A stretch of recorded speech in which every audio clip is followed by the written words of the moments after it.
Young India యూనివర్సిటీయే తన brand అన్నారు CM Revanth Reddy. దేశంలో ప్రతి ఒక్క సీఎం ఒక్కో బ్రాండ్ ని క్రియేట్ చేశారన్నారు. తాను యంగ్ ఇండియా స్కూల్ అనే బ్రాండ్ క్రియేట్ చేస్తున్నట్టు తెలిపారు. 140 కోట్ల జనాభా ఉన్న భారత్ ఒలింపిక్స్ లో ఒక్క గోల్డ్ సాధించలేకపోతోందని ఆవేదన వ్యక్తం చేశారు.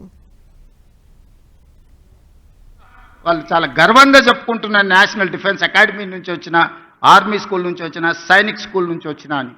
కరెక్ట్, వాళ్ళు బాగున్నారు కాబట్టి చెప్పుకుంటున్నారు. మరి పోలీస్కి ఏమైందని నేను అడుగుతున్నాను. మనం కాంపీట్ చేయలేము వాళ్ళతోటి? మనకు శక్తి లేదా? మనకు విజన్ లేదా?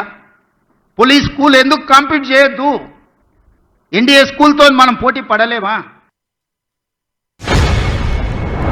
బేసిక్స్లోనే ప్రభుత్వము విద్యార్థులను చేర్చుకోకపోవడం వల్ల 3 సంవత్సరాలు ప్రైవేట్ స్కూల్లో నర్సరీ, యూకేజీ, ఎల్కేజీకి పోయిన తర్వాత ఫస్ట్ క్లాస్కి మళ్ళీ గవర్నమెంట్ స్కూల్స్కి వచ్చే అవకాశం చాలా తక్కువ ఉంది. కాబట్టి దీనికి పరిష్కారం నర్సరీ, యూకేజీ, ఎల్కేజీ గవర్నమెంట్ ఆధ్వర్యంలోనే పెట్టుకొని ప్రైవేట్ పిల్లలకి ఎట్లయితే ట్రాన్స్పోర్ట్ ఫెసిలిటీ ఎట్లయితే ఇస్తున్నారో ఫ్రీ ఆఫ్ కాస్ట్, మనం ట్రాన్స్పోర్ట్ ఫెసిలిటీతో పాటు బ్రేక్ఫాస్ట్, లంచ్, ఈవినింగ్ స్నాక్స్ కూడా ఈ పిల్లలకి ఇచ్చి ఒక ప్లే స్కూల్ని రన్ చేయాలా. ప్రతి దగ్గర పేదోళ్ళు ఎవరైతే ఉన్నారో మారుమూల పల్లెల్లో, తండాలలో ఉండే పిల్లలకు ఒక మంచి ఎడ్యుకేషన్ ఇవ్వాలి అని ఈ మధ్యలోనే నిర్ణయం తీసుకున్నాం.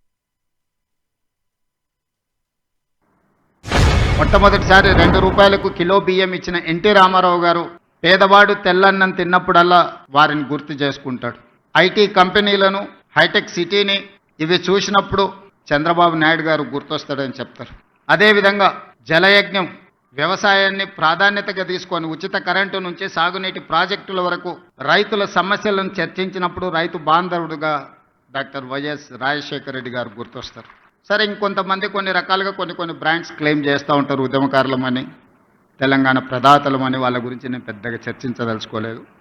మరి మీరు ఏ బ్రాండ్ లేకుండానే అన్నోటీస్డ్ చీఫ్ మినిస్టర్గా మీరు రావడం పోవడం జరుగుతుందా అని చెప్పి విశ్లేషకులు, శ్రేయోభిలాషులు అడుగుతున్నారు. నేను ఒక మాట చెప్పదలుచుకున్న ఈ వేదిక మీద నుంచి విశ్లేషకులకు, విమర్శకులకు, ఈ రాష్ట్రంలో ఉండే ప్రజలకి, young India is my brand.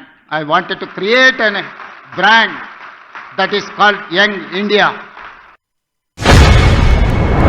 భారతదేశానికి గోల్డ్ మెడల్ గుండు సున్నా. 140 కోట్ల జనాభా ఉన్న భారతదేశం ఒలింపిక్స్లో ఒక గోల్డ్ మెడల్ కూడా తేలేదు అని అంటే ఈ దేశం నిజంగా నిశితంగా ఆలోచన చేయాల్సిన అవసరం ఉన్నదా లేదా ఈరోజు పాలకులు ఆలోచన